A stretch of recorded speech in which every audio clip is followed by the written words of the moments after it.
द्रौपदी कैसे करती थी पांचों पांडवों के साथ संभोग। दर्शक बंधु, महाभारत केवल एक युद्ध की कहानी नहीं, यह प्रेम, सत्ता, त्याग और नियति का खेल है। यह वो ग्रंथ है जिसमें धर्म की परिभाषाएं बार बार बदली, जहाँ रिश्तों की सीमाएं तय की गईं, जहाँ एक स्त्री ने पांच पतियों के साथ अपने जीवन को धर्म और मर्यादा के बीच संतुलित किया। ये कोई साधारण स्त्री नहीं थी, यह थी द्रौपदी। एक ऐसा नाम जो शक्ति और संघर्ष का प्रतीक बना। एक स्त्री जो पांचों पांडवों की पत्नी थी। लेकिन क्या वह एक केवल पत्नी थी? क्या वह केवल प्रेम का बंधन थी, या फिर उन पांचों के जीवन में अलग अलग भूमिका निभाने वाली एक शक्ति थी? क्या आपने कभी सोचा है कि द्रौपदी का दाम्पत्य जीवन कैसा रहा होगा? कैसे एक स्त्री पांच पतियों के साथ जीवन बिता सकती थी? कैसे उसने प्रेम और मर्यादा के बीच संतुलन बनाए रखा? यह केवल एक प्रश्न नहीं, बल्कि इतिहास का सबसे बड़ा रहस्य है। एक ऐसा रहस्य जो आज भी महाभारत के पन्नों में छिपा हुआ है। दर्शक बंधु, महाभारत काल की एक अद्भुत कथा के माध्यम से हम एक गूढ़ रहस्य का उद्घाटन करेंगे। ये कथा सिर्फ एक कहानी नहीं, बल्कि नियति के जटिल खेल को समझने की कुंजी है। आखिर क्यों महाबली पांडवों की महारानी द्रौपदी को पांच पतियों के साथ विवाह का भाग्य प्राप्त हुआ? क्या यह सिर्फ भगवान का विधान था, या इसके पीछे छिपी थी किसी ब्राह्मण के शाप की कथा? आज हम इस रहस्य को इस पे पर्दा उठा देंगे। लेकिन ठहरिए, यह कहानी सीधे अंत तक नहीं पहुंचेगी, बल्कि इसके बीच में ही एक ऐसा मोड़ आएगा जहां आपको एहसास होगा कि भाग्य, श्राप और कर्म का ताना बाना कितना जटिल होता है। महाभारत के पृष्ठों से निकलकर हम उस युग की यात्रा पर चलते हैं जहां यह रहस्यमयी कथा जन्म लेती है। आखिर द्रौपदी पांचों पांडवों के साथ वैवाहिक जीवन कैसे निभाती थी? क्या यह कोई वरदान था? क्या इसमें कोई विशेष नियम थे, या फिर इसमें छिपा था कोई दिव्य रहस्य? इतिहास की धूल हटाकर, शास्त्रों के पन्ने पलटकर आज हम इस गूढ़ प्रश्न का उत्तर खोजेंगे। तो जुड़िए हमारे साथ, क्योंकि जो राज आज खुलेगा वह आपकी सोच को झकझोर कर देगा। आज का विषय यह है कि द्रौपदी पांचों पांडवों के साथ कैसे संबंध रखती थी, अर्थात उनके साथ उसका किस प्रकार का नाता था। इसी विषय में हम इस वीडियो में आपको जानकारी देने के लिए प्रस्तुत हुए हैं। आप जानेंगे कि द्रौपदी के इस कार्य में कितनी सच्चाई थी और कितनी असत्य थी। बस आपसे विनती है, इस वीडियो को पूरा देखिएगा, और यदि आपको द्रौपदी के चरित्र के बारे में संपूर्ण जानकारी प्राप्त करनी है तो इसे ध्यान से देखिए। अगर आपको सही रूप से जानना है कि द्रौपदी का पांचों पांडवों के साथ कैसा नाता था, वह किस प्रकार से वह उनके साथ संबंध निभाती थी और किस तरह उनकी सेवा करती थी, तो आपको इस वीडियो को अंत तक देखना होगा। जो भी बातें हम इस वीडियो में बताने जा रहे हैं उन्हें ध्यानपूर्वक सुनना आवश्यक है। तभी आप समझ पाएंगे कि द्रौपदी का पांचों पांडवों के साथ क्या रिश्ता था और उसका चरित्र कैसा था। तो आइए आगे बढ़ते हैं। प्रिय दर्शकों, हमारे सनातन धर्म में एक स्त्री का एक से अधिक पतियों से विवाह करना उचित नहीं माना जाता है। लेकिन फिर भी द्वापर युग में, अर्थात महाभारत काल में, द्रौपदी ने पांच पतियों को स्वीकार किया था। यह सोचने वाली बात है कि ऐसा क्या कारण था कि द्रौपदी को यह निर्णय लेना पड़ा। कौन सी ऐसी परिस्थितियां उत्पन्न हुई कि द्रौपदी को पांच पतियों के साथ रहना पड़ा? और सबसे महत्वपूर्ण प्रश्न यह है कि उसने अपने पतित्व का धर्म कैसे निभाया। मित्रों, क्या आप जानते हैं कि महाभारत में द्रौपदी के चीरहरण के बाद कौरवों ने उसके साथ क्या किया था? यह जानकर आप चकित रह जाएंगे कि पांच पांडवों के अलावा भी द्रौपदी ने किसी और से प्रेम किया था, और उस व्यक्ति का नाम सुनकर आप अचंभित रह जाएंगे। इसके अलावा क्या आप जानते हैं कि द्रौपदी ने एक कुत्ते को इतना बड़ा श्राप क्यों दिया, जिसकी वजह से आज भी कुत्ते खुले में सहवास करते हैं? द्रौपदी से जुड़े ऐसे कई प्रश्न हैं जो उसके जीवन के रहस्यों को उजागर करते हैं। यदि आप भी द्रौपदी के जीवन से जुड़े इन गूढ़ रहस्यों को जानना चाहते हैं तो बस इतना ही कहूँगा, इस वीडियो को अंत तक हमारे साथ बने रहें। ये वीडियो बहुत ही रोचक होने वाली है। महाभारत के अनुसार द्रौपदी के जन्म से पहले उसके पिता राजा ध्रुपद और गुरु द्रोणाचार्य के बीच भयंकर युद्ध हुआ था। इस युद्ध में गुरु द्रोणाचार्य ने राजा ध्रुपद को पराजित कर उनके आधे राज्य पर अधिकार कर लिया था। इस पराजय से व्यथित राजा ध्रुपद ने गुरु द्रोणाचार्य से प्रतिशोध लेने के लिए पुत्र प्राप्ति की कामना से एक विशाल यज्ञ का आयोजन किया। यज्ञ की वेदी के मध्य से एक पुत्र और एक दिव्य सुंदरी कन्या प्रकट हुई। इस कन्या के नेत्र कमल के समान थे, उसके बाल घुंघराले थे और उसका रंग सांवला था। जब ब्राह्मणों ने इस दिव्य कन्या को देखा तो उन्होंने कहा कि यह कन्या रूपवान होने के साथ साथ कृष्ण के समान स्वरूप वाली है, इसलिए इसका नाम कृष्णा होगा। द्रौपदी को यह नाम इसलिए मिला क्योंकि वह राजा ध्रुपद की पुत्री थी। यही कारण है कि उसे द्रौपदी कहा जाता है। राजा ध्रुपद के हृदय में आचार्य द्रोण के प्रति गहरी पीड़ा और द्वेष की भावना थी, और यही भावना उन्होंने अपनी पुत्री द्रौपदी के हृदय में भी बाल्यकाल से ही भर दी थी। द्रौपदी भी अपने पिता के समान ही प्रतिशोध की अग्नि में जल रही थी। वह मन ही मन उपाय सोचती रहती थी कि कैसे अपने पिता के अपमान का प्रतिकार द्रोणाचार्य से लिया जाए, किंतु आचार्य द्रोण हस्तिनापुर के अधीन थे, इसलिए उन्हें नीचा दिखाने के लिए राजा ध्रुपद को एक सशक्त आधार की आवश्यकता थी। जब द्रौपदी विवाह योग्य हुई तब राजा ध्रुपद ने उसका स्वयंवर आयोजित किया। भगवान श्री कृष्ण जानते थे कि धर्म की स्थापना के लिए द्रौपदी का विवाह अर्जुन से होना आवश्यक है, इसलिए स्वयंवर से पूर्व ही वे राजा ध्रुपद के राज्य में निवास करने लगे थे। कहा जाता है कि द्रौपदी और श्री कृष्ण के मध्य अत्यंत गहरी मित्रता स्थापित हो गई थी। यह भी कहा जाता है कि द्रौपदी ने भगवान श्री कृष्ण से विवाह की इच्छा व्यक्त की थी, किंतु श्री कृष्ण ने प्रेम पूर्वक समझाया कि वे केवल उसी स्त्री से विवाह करेंगे जो उनके धर्म स्थापना के लक्ष्य में पूर्णतः समर्पित होगी।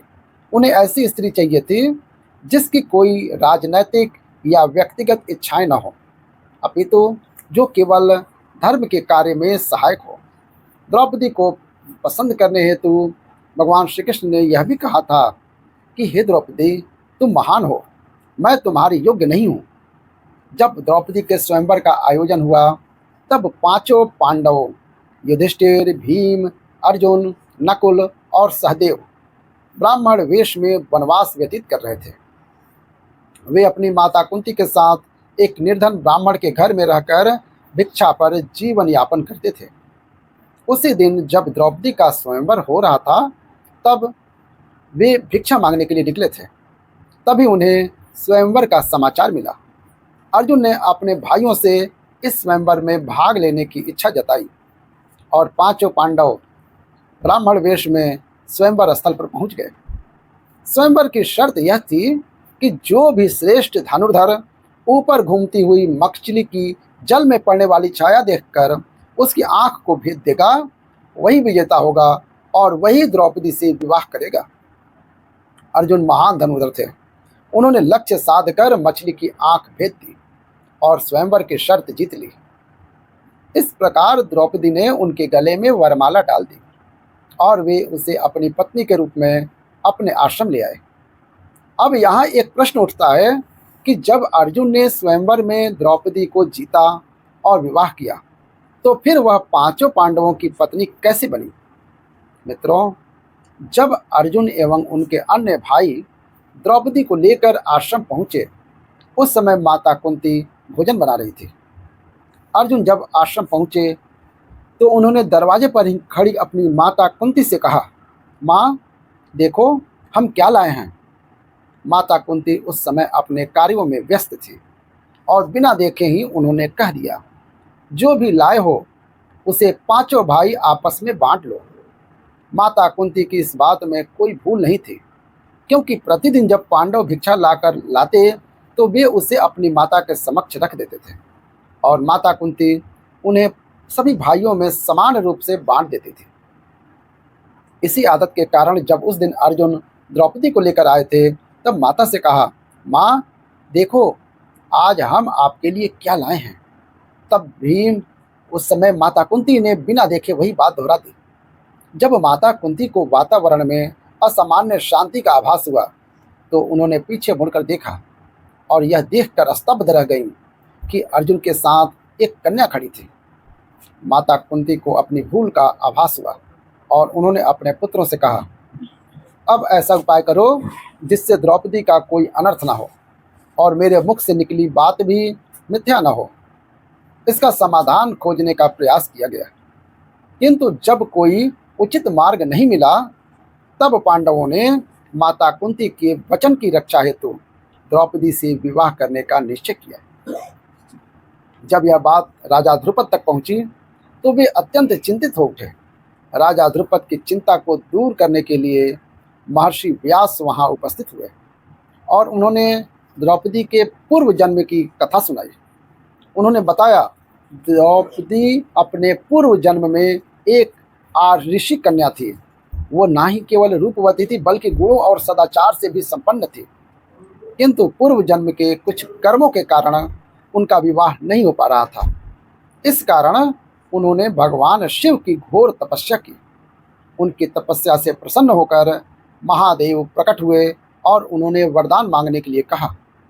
तब द्रौपदी ने सोचा कि एक ही वरदान में सभी इच्छाएं पूरी नहीं होंगी, इसलिए उन्होंने बुद्धिमानी से महादेव से वरदान मांगा, हे प्रभु, मेरा विवाह एक ऐसे पुरुष से हो जो धर्म का महान ज्ञाता हो, जो सबसे अधिक बलशाली हो, जो किसी विद्या में अद्वितीय हो, जिसे नक्षत्रों का ज्ञान हो और जो सबसे सुंदर और आकर्षक हो।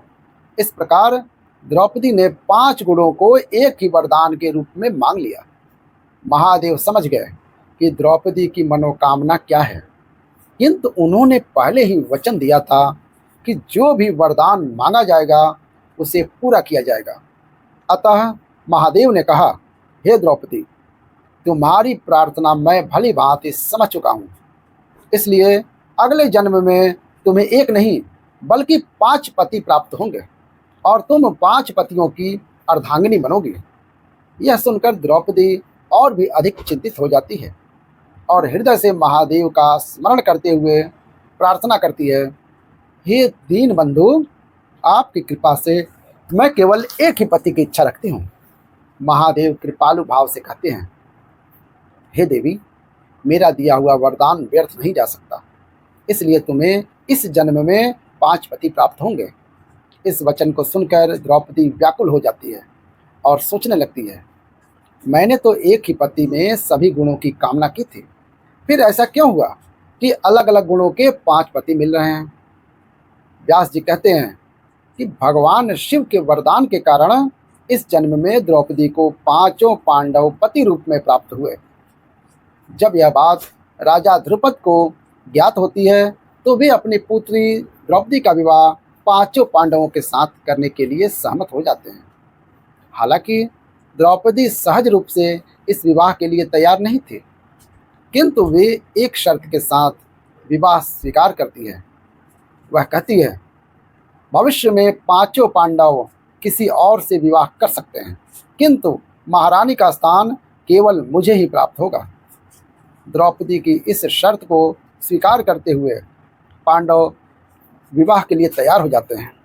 सबसे पहले द्रौपदी का विवाह ज्येष्ठ भ्राता युधिष्ठिर के साथ संपन्न हुआ और उन्होंने धर्मपूर्वक अपना दाम्पत्य जीवन निभाया।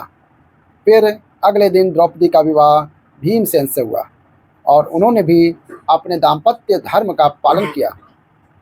इसी क्रम में द्रौपदी का विवाह अर्जुन, नकुल और सहदेव के साथ भी संपन्न हुआ और प्रत्येक के साथ उन्होंने पतिव्रता धर्म का पालन किया। अब यह ध्यान देने योग्य बात यह है कि जब द्रौपदी का विवाह सबसे पहले युधिष्ठिर से हुआ और उन्होंने अपने पत्नी धर्म का निर्वहन किया, तो फिर वे पुनः शेष पांडवों की धर्मपत्नी कैसे बनी? इस रहस्य के संबंध में बताया जाता है कि महर्षि वेद व्यास के आशीर्वाद से द्रौपदी को नित्य कौमार्य का वरदान प्राप्त था। इस कारण जब भी वे किसी एक पांडव के साथ समय व्यतीत करने के पश्चात दूसरे पांडव के पास जाती तो वे पुनः कुंवारी हो जाती थी। यही कारण था कि वे प्रत्येक पांडव के साथ समान रूप से विवाह बंधन में बंध सकी। पांचों पांडवों के विवाह के कुछ समय पश्चात एक दिन देवर्षि नारद उनसे मिलने आए और उन्होंने उनके भविष्य को लेकर चिंता व्यक्त की। उन्होंने धर्मराज युधिष्ठिर और अन्य पांडवों से कहा, हे पांडवों, द्रौपदी तुम सबकी धर्मपत्नी है, अतः उचित होगा कि तुम सब आपस में एक नियम बना लो कि कौन सा भाई कितने समय तक द्रौपदी के साथ रहेगा। देवर्षि नारद की यह बात सुनकर धर्मराज युधिष्ठिर ने कहा, हे प्रभु, हम पांचों भाइयों के बीच आज तक द्रौपदी को लेकर कोई विवाद नहीं हुआ और हमें पूर्ण विश्वास है कि भविष्य में भी ऐसा कुछ नहीं होगा, परंतु हम आपकी वाणी को अस्वीकार नहीं कर सकते, इसलिए आज ही इस विषय में एक नियम बनाएंगे। नारद मुनि के विदा होने के पश्चात धर्मराज युधिष्ठिर ने यह नियम निर्धारित किया कि प्रत्येक वर्ष द्रौपदी केवल एक ही पांडव के साथ समय व्यतीत करेंगी और जो भी इस नियम का उल्लंघन करेगा उसे एक वर्ष के लिए वनवास जाना होगा। इस नियम के अनुसार जब भी द्रौपदी किसी एक पांडव के साथ एकांत में होती तो अन्य पांडवों के लिए उस कक्ष में प्रवेश करना मना था। इसी बीच एक विचित्र घटना घटी जिसके कारण कुत्ते को यह श्राप प्राप्त हुआ कि जब वह सहवास करेगा तो उसे समस्त संसार देखेगा। पांडवों ने यह नियम बनाया था कि जब भी कोई एक पांडव द्रौपदी के कक्ष में जाता है तो वह अपने चरण पादुकाएं द्वार पर उतार देता था ताकि अन्य भाई उसे देखकर कक्ष में प्रवेश ना करें। एक दिन अर्जुन ने अपनी पादुकाएं द्वार पर रखी और द्रौपदी के साथ समय व्यतीत कर रहे थे। तभी एक कुत्ता वहां पर आ गया और खेल खेल में अर्जुन की पादुकाएं उठाकर जंगल की ओर चला गया। उसी समय भीम कक्ष की ओर आ रहे थे। उन्होंने देखा कि द्वार पर कोई पादुकाएं नहीं रखी थी, जिससे उन्हें यह आभास हुआ कि कक्ष खाली है और वे अंदर प्रवेश कर गए। भीम को देखते ही द्रौपदी अत्यंत लज्जित और क्रोधित हो गई। उन्होंने क्रोध में आकर कुत्ते को यह श्राप दे दिया कि जैसे आज मुझे भीम ने इस स्थिति में देखा है वैसे ही अब संसार तुम्हें इस अवस्था में देखेगा। इसी कारण कहा जाता है कुत्ते खुले में सहवास करते हैं। एक अन्य कथा के अनुसार जब पांडव स्वर्ग यात्रा कर रहे थे तब मार्ग में द्रौपदी खाई में गिर पड़ी थी और उनका देहांत हो गया। यह देखकर भीम ने अपने बड़े भाई युधिष्ठिर से पूछा, द्रौपदी ने जीवन में कोई पाप नहीं किया, फिर वह हमारे साथ स्वर्ग क्यों नहीं जा सकी? युधिष्ठिर ने उत्तर दिया, द्रौपदी ने पांचों पांडवों को समान रूप से पति रूप में स्वीकार किया था, किंतु वह अर्जुन को सबसे अधिक प्रेम करती थी, जिससे उन्होंने हमसे छिपा कर रखा था। यही उनका एकमात्र दोष था, जिसके कारण वह स्वर्ग तक नहीं पहुंच सके। एक अन्य कथा में यह भी कहा जाता है कि द्रौपदी ने अपने जीवन में एक और सत्य छुपाया था। जब पांडव अपने वनवास के 12वें वर्ष में थे तो वे एक दिन जंगल से गुजर रहे थे। वहां द्रौपदी ने एक जामुन के वृक्ष पर लटकता हुआ फल देखा और उसे तोड़ लिया। तभी भगवान श्री कृष्ण वहां प्रकट हुए और बोले, हे द्रौपदी, यह फल एक 12 वर्षों के उपवास की समाप्ति के लिए था। अब यदि तुम अपने जीवन का वह सत्य कहोगी जिसे तुमने सबसे छिपा कर रखा है तो यह फल पुनः उस वृक्ष पर लग जाएगा। इसके बाद पांचों पांडवों ने एक एक कर अपने जीवन का सत्य बताया, लेकिन जामुन का फल वापस वृक्ष पर नहीं लगा। तब श्री कृष्ण ने द्रौपदी से कहा, तुम अभी कुछ छिपा रही हो। द्रौपदी ने कहा, मेरे पांचों पति मेरी 5 इंद्रियों के समान हैं, लेकिन इसके बावजूद मेरे कारण उन्हें अनेक कष्ट सहने पड़े, फिर भी फल वृक्ष पर नहीं लगा। तब श्री कृष्ण ने पुनः पूछा, अभी कुछ छुपा है द्रौपदी? तब द्रौपदी ने कहा, जब मेरा विवाह नहीं हुआ था तब पांचों पांडवों के अलावा भी एक और पुरुष था जिसे मैं सबसे अधिक प्रेम करती थी, और वह कोई और नहीं बल्कि अंगराज कर्ण थे। केवल एक सूत पुत्र होने के कारण मैंने उनसे विवाह नहीं किया। यह सुनकर पांचों पांडव अत्यंत आश्चर्यचकित रह गए और श्री कृष्ण के वचन के अनुसार जामुन का फल पुनः वृक्ष पर जाकर लग गया। यह कथा हमें यह सिखाती है कि सत्य को छुपाने से मनुष्य को अंततः कठिनाइयों का सामना करना पड़ता है। साथ ही यह भी भगवान की कृपा से हर समस्या का समाधान संभव है। द्रौपदी का जीवन हमें त्याग, प्रेम और निष्ठा का अद्भुत उदाहरण प्रस्तुत करता है। आप सभी अपनी राय हमें कमेंट के माध्यम से अवश्य बताइए कि द्रौपदी के बारे में दी गई जानकारी आपको कैसी लगी। आपकी हर प्रतिक्रिया हमारे लिए महत्वपूर्ण है। मित्रों, यही थी द्रौपदी के जीवन की एक महत्वपूर्ण कथा जो हमें सत्य, प्रेम और निष्ठा की गहरी सीख देती है। महाभारत के इस प्रसंग से हमें यह समझ में आता है कि जीवन में सच्चाई को छुपाया नहीं जा सकता, वह एक न एक दिन प्रकट होकर ही रहता है। अगर आपको यह वीडियो अच्छी लगी हो और आपको हमारी ये जानकारी उपयोगी लगी हो तो हमारे चैनल महादेव के भक्त शर्मा जी को सब्सक्राइब जरूर करें। आपके सहयोग और आशीर्वाद से हम ऐसे ही ज्ञानवर्धक और रोचक विषयों पर नई नई जानकारियाँ लेकर आते रहेंगे। तो चैनल को सब्सक्राइब करें, वीडियो को लाइक करें और अपनी राय हमें कमेंट बॉक्स में ज़रूर बताइए। मिलते हैं अगली वीडियो में एक नए विषय के साथ। तब तक के लिए हर हर महादेव।